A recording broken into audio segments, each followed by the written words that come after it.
I should also introduce my guest. It's Matthew Wozniak. Woz, how we feeling?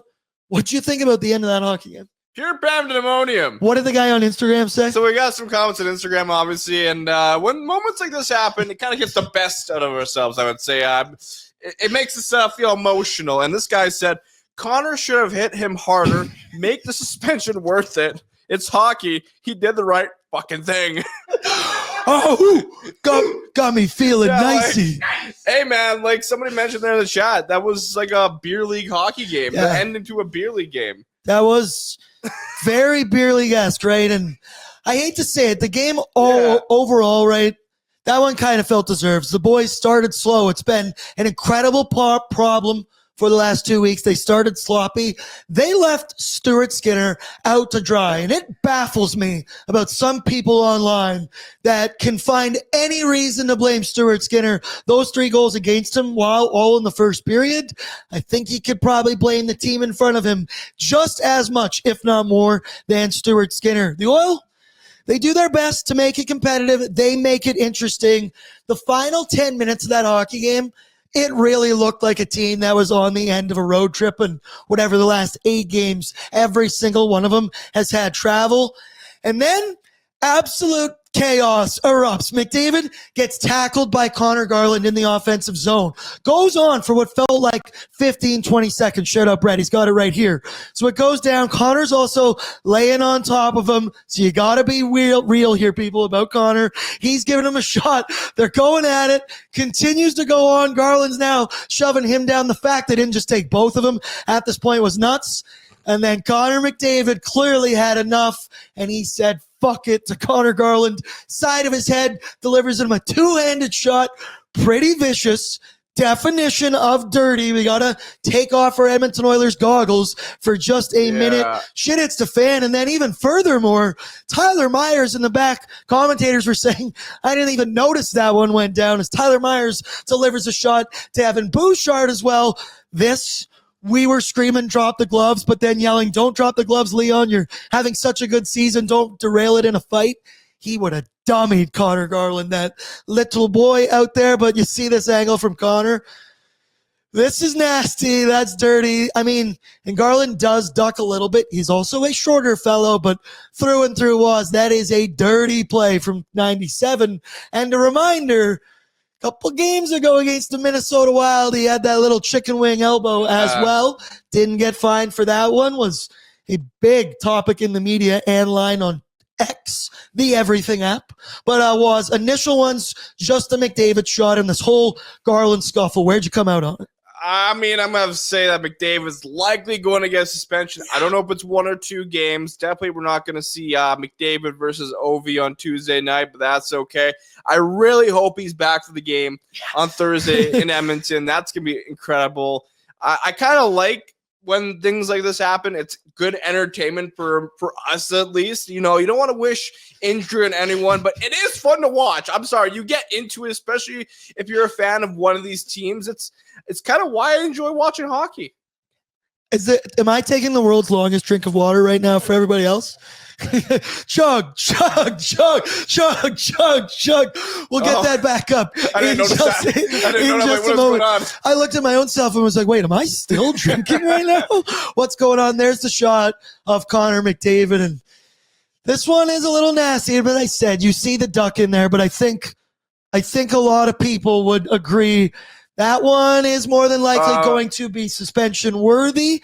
I would think so. Tyler Myers as well. But we will create a poll in a bit here. I want to ask, poll the fan base. 0 games, 1 game, 2 games. Where do you guys think he will come out on this one? And as I said, shit at the fan. Wes McCauley at the end of that game when he said, everybody on the ice gets a 2-minute minor. That was just the kind of ending that one was. Hi, everybody. We're back. I just like the feistiness from Connor McDavid. Like, he's a little dirty at times, I'll admit, but it's fun to watch. I saw somebody in here said I'm okay with the suspension because Connor's defended himself, had to fight back. Mark Moore, Draisaitl should have dummied Garland. Yeah, I agree. It's a pretty crazy situation. Brett, my producer Brett Holden behind the scenes. What do you think about this? I'd like you to make the poll if at all possible, but where do you come out? You immediately, when it happened, yelled, "Oh, our boy's getting suspended." Oh, yeah, no. And Connor McDavid is going to get suspended for this. Good. And I don't mean good because I think what he did was dirty. I don't mean good because he deserves it. Well, he does deserve it. But I'm saying it because this is what we have been preaching for.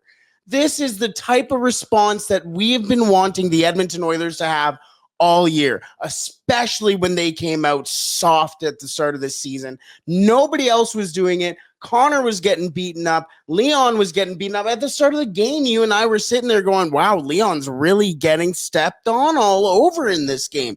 Well, guess who's the only ones who stepped up tonight to defend themselves? Connor McDavid, Leon Draisaitl, Evan Bouchard, 8 composite stints today. Hopefully he had his pregame dinner because he definitely had his postgame dinner already. This was exactly what we want to see from this Edmonton Oilers team. Now, is it who you want to see doing it? No, but now those are your leaders. Those are the guys that you need to be kind of defending, but also following afterwards. Josh Brown is in this lineup. And hey, you know what? I'm going to give full credit to Josh Brown. He played a really solid hockey game tonight and like very noticeably strong in his own end. It would have been very nice to see Josh Brown be a little more physical against a team that you have a very strong rivalry against. And that's what he was brought in to do. 100%. You have guys in your bottom six, Corey Perry, who can go out there and be strong. Vasily Podkolzin, not going to say that he should go out there and fight, but still be strong out there. This shouldn't be the guys who are doing it, but I love it. Let Connor get suspended. Let the rest of this team sit there and go, our captain went out there to defend himself, put pride in the crest. You're losing to your rival 3-0, looked embarrassing the whole game, and now you're getting mauled in the offensive zone in the last 30 seconds that you're trying to win this hockey game. Go and show some pride and fight back. That's exactly what our leader, our captains did tonight. Now it's time for us to follow suit. It's exactly what the Edmonton Oilers needed. I like how you mentioned Leon Draisaitl. He was getting pieced up out there throughout the evening. JT Miller was all over him. You could see the frustration on his face, got plastered into the boards. And, you know, these division games, right? Emotion. It's big time when the Oilers taking on the Golden Knights, the Kings, or the Vancouver Canucks. It gets nasty out there. And someone in this chat makes a point. What'd they say? More fights, less cross checks to the skull. I can get down with that. I understand that logic. End of the game, emotions going to get the best of you. I like that Connor, as Austin says in here, where did he put it? Preach, Brett. The captain takes charge. He had just said enough is enough. Now, I'm sure even Connor will tell you when he calms down in the locker room, that is a loss of judgment there for a moment, and he let it get the best of him, but you're human. There is emotion out there. And we've been preaching, Brett, I agree. We've been preaching for fight back. End of the game, I don't think they were going to score with those last couple seconds out there, so you get your shot. Also a point being made a lot in here, Doug Waite, those damn refs were so blind. Somebody else said, Matthias Janmark, if the refs called it right, none of this would have happened. Refs should get suspensions. Don't really know about the second part of that one, but yes, you could see that one coming a mile away. It was brewing for 15, 20 seconds, wrestling on the ice. You could have easily taken both of them, and then obviously all chaos ensues. What's up, Nation citizens? If you like that video, then you need to be subscribed to the Oilers Nation YouTube. Podcasts, live shows, exclusive interviews, and analysis. Everything you need from your favorite voices at Oilers Nation. And you don't want to miss any of it, so hammer that subscribe button.